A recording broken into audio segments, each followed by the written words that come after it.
Bonjour, bonsoir à tous les citoyens de ma patrie, le Togo. Dans cette vidéo, j'aimerais vous parler de ce qu'on appelle un régime parlementaire. Par rapport à un régime présidentiel, le régime parlementaire est un régime qui est indirect. Dans un régime présidentiel, le président est élu directement par le peuple.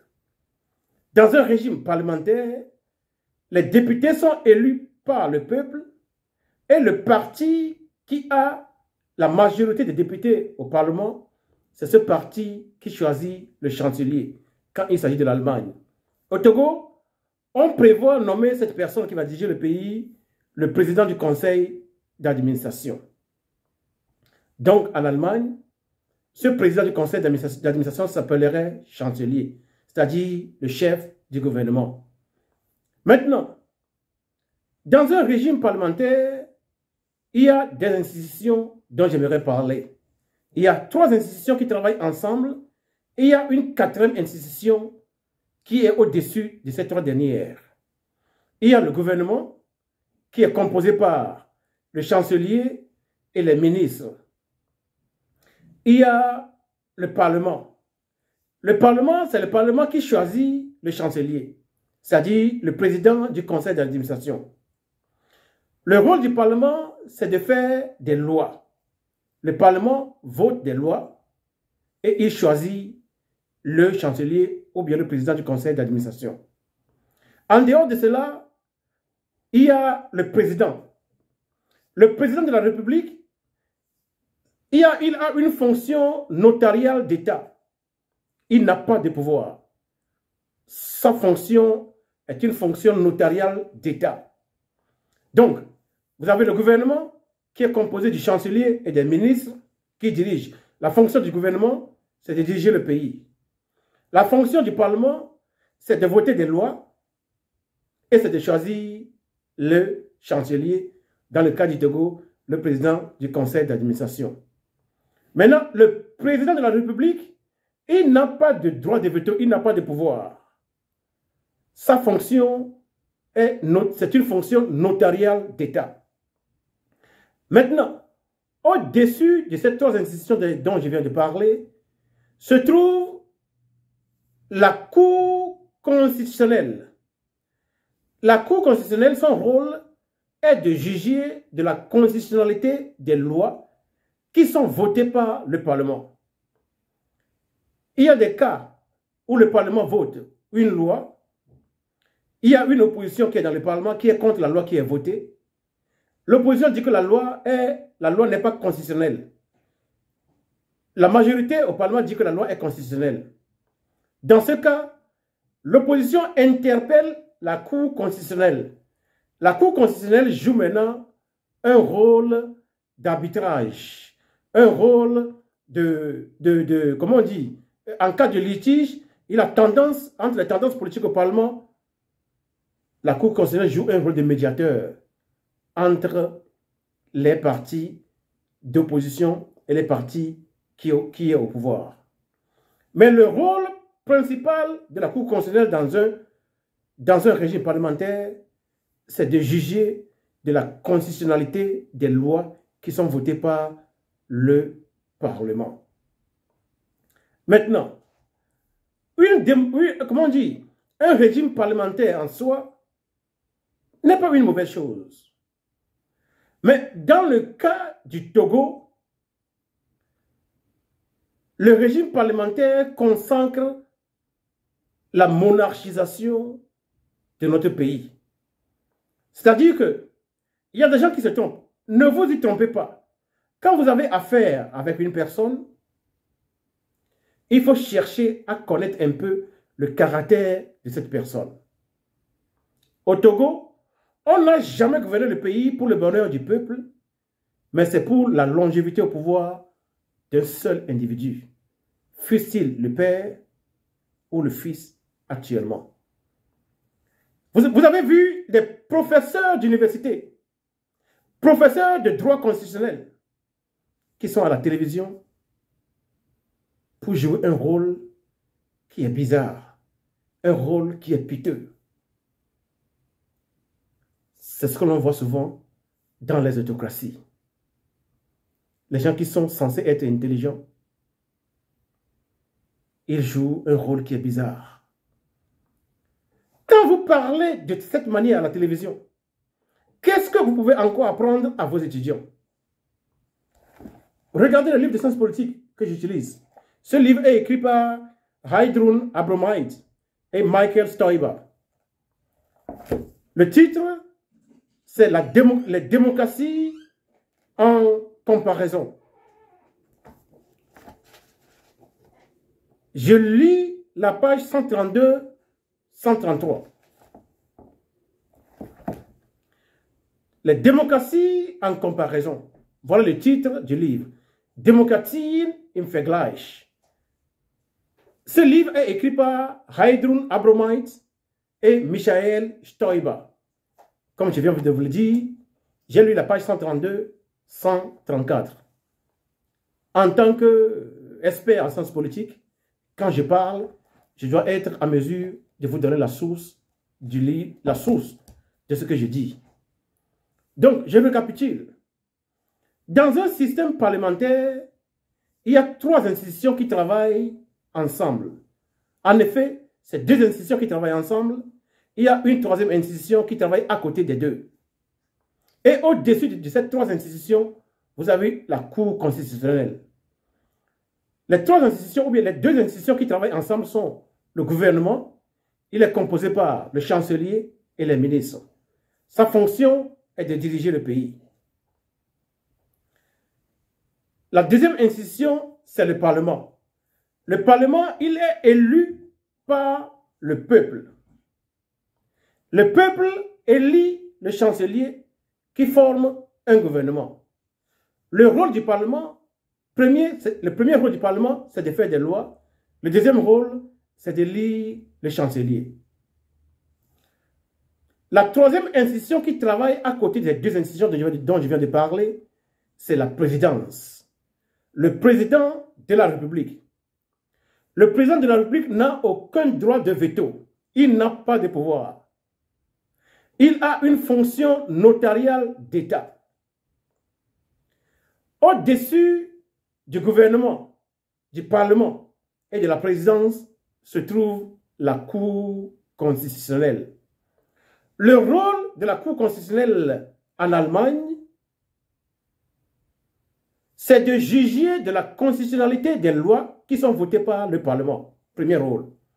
2e rôle, au cas où il y a litige entre les tendances politiques, les diverses tendances politiques au Parlement, la Cour constitutionnelle joue le rôle de médiateur entre les tendances en amenant le véritable droit.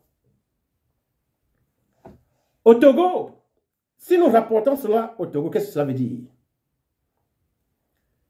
Si jamais il y a modification de la Constitution et on part du régime présidentiel pour arriver au régime parlementaire, qu'est-ce qui va arriver? Vous allez avoir un gouvernement. Ce gouvernement sera dirigé par... Ce gouvernement sera dirigé par le président du conseil d'administration.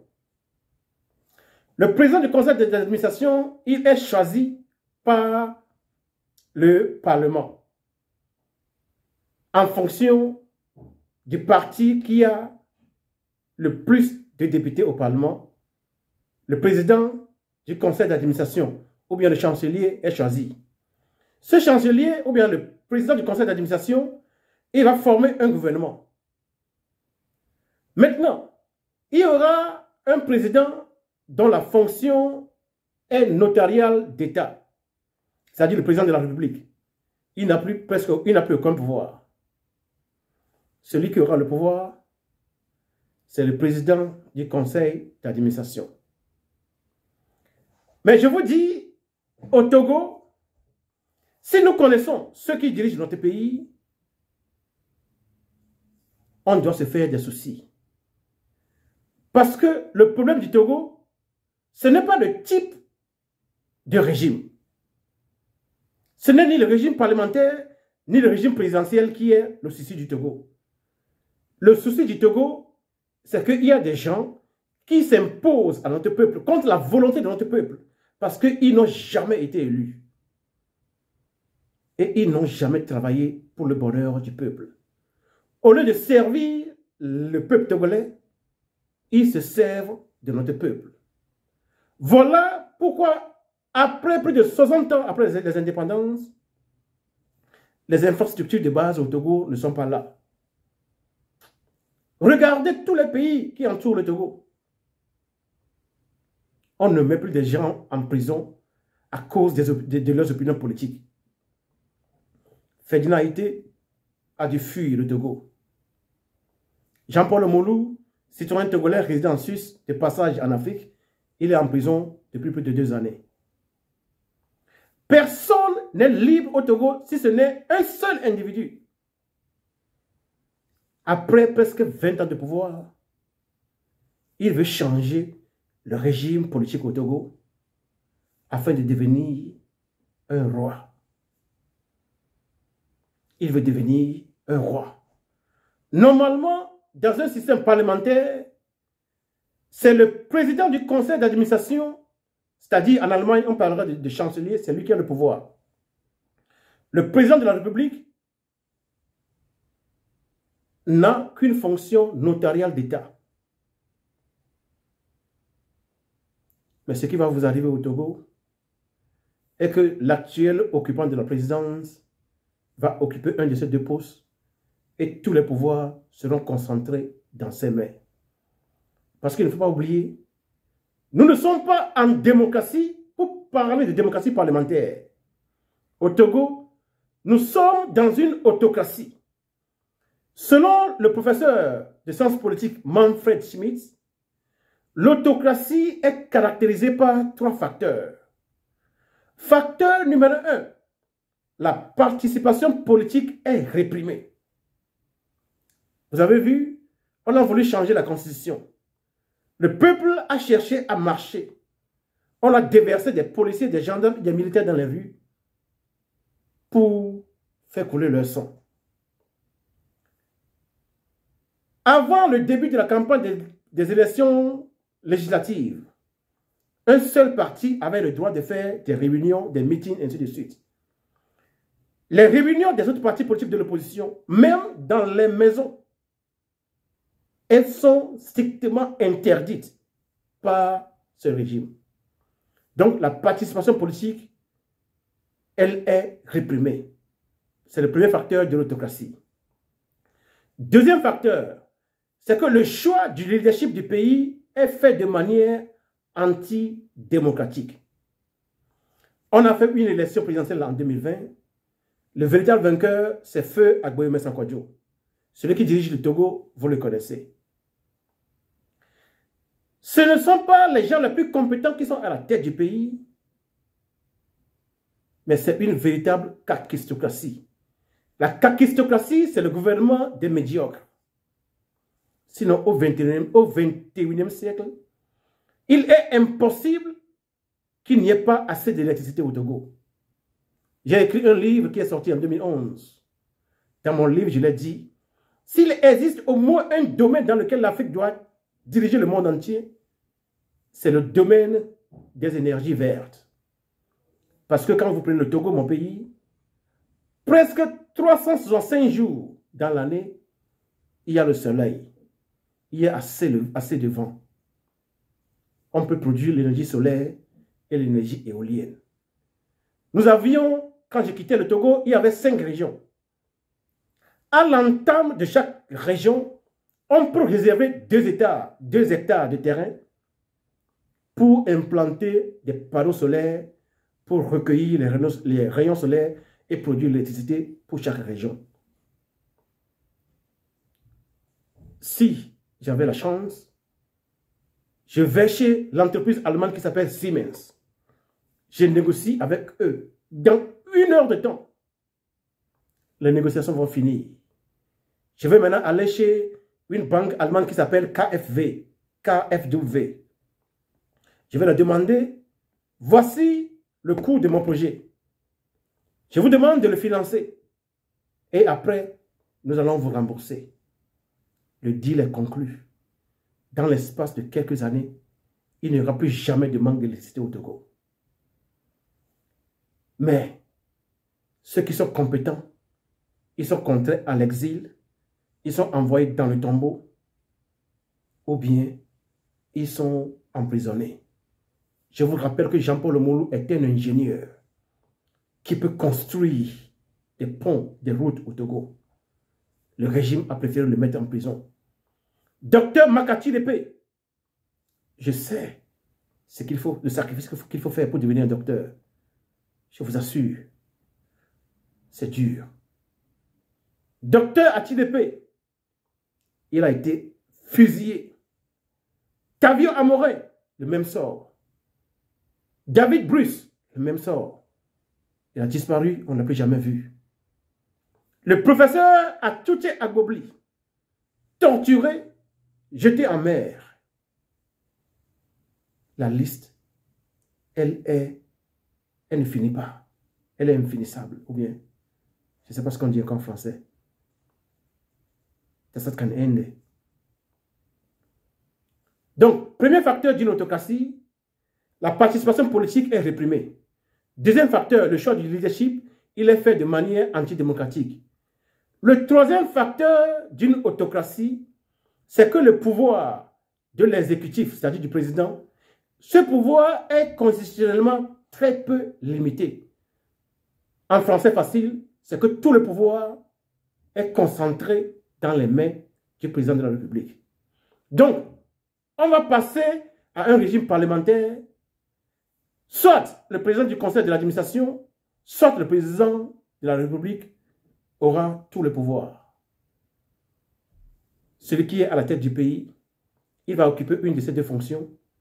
On va mettre un pantin de l'autre côté. On va dire que c'est lui qui a le pouvoir. Mais je vous assure que le pouvoir restera dans les mains de celui qui est au pouvoir jusqu'à ce jour. Le pouvoir, disait quelqu'un, c'est comme une boisson. Tu prends une bouteille, ensuite tu prends deuxième bouteille, tu prends troisième bouteille et tu es saoulé. Plus tu es saoulé, plus tu as encore envie d'en prendre. Mais on peut vivre sans le pouvoir. Oui, on peut vivre sans le pouvoir. Mais pour vivre sans le pouvoir, il faut des choses. Il faut aller dans l'enfance des gens pour comprendre leur comportement à l'âge adulte. Des gens qui ont été abusés par d'autres personnes qui ont eu du pouvoir sur eux. Quand ces gens qui sont abusés, quand un jour, ils arrivent à avoir un pan de pouvoir, ils deviennent dangereux pour la société. Voilà ce que vous avez dans divers pays sur le continent africain. Démocratie parlementaire ou bien régime parlementaire, c'est un régime qui est dirigé par deux institutions. À côté de ces deux institutions, il y a une troisième. Et au-dessus des trois institutions, il y a une quatrième. Les deux institutions qui forment la base, c'est le gouvernement. Le rôle du gouvernement, c'est de diriger le pays. Le gouvernement est formé par le chancelier, dans le cas du Togo, le président du conseil d'administration et les ministres. Le président du conseil d'administration ou bien le chancelier, il est choisi par le Parlement. Il n'est pas élu par le peuple directement, mais il est choisi par le Parlement. Le peuple élit les députés du Parlement et c'est eux qui choisissent le chancelier qui forme le gouvernement. Donc, les deux institutions qui travaillent ensemble, c'est le gouvernement et le Parlement. À côté de ces deux institutions, il y a une troisième qui s'appelle la présidence, le président de la République. Il n'a de fonction qu'une fonction notariale d'État. Il n'a pas de pouvoir de veto. Au-dessus de ces trois institutions, vous avez la Cour constitutionnelle. Le rôle de la Cour constitutionnelle est de juger de la constitutionnalité des lois qui sont votées au Parlement. Et quand il y a litige entre les diverses tendances politiques au Parlement, la Cour constitutionnelle joue le rôle de médiateur. Voilà. Au Togo, on veut passer du régime présidentiel à un régime parlementaire dans C'est un seul objectif pour le pouvoir à vie d'un seul individu. Le Togo a au moins 8 millions d'habitants au pays et au moins 2 millions, vers 3 millions à l'extérieur. Un seul individu, on permet qu'un seul individu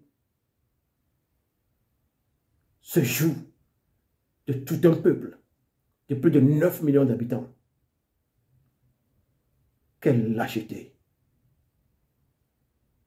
de la part de toutes les composantes de la société togolaise. Un seul individu s'impose à 9 millions d'habitants, ça n'a pas de sens. Max Weber définissait le pouvoir comme étant la capacité de s'imposer dans un groupe social. Mais Anthony Giddens et Altman ont dit que non, le pouvoir s'établit en fonction des ressources qu'on amène sur la table. Si on prend cet individu seul, qui amène le Togo dans un gouffre, si on le prend seul, quelles ressources amène-t-il? Si on prend les 9 millions d'habitants du Togolais, quelles ressources?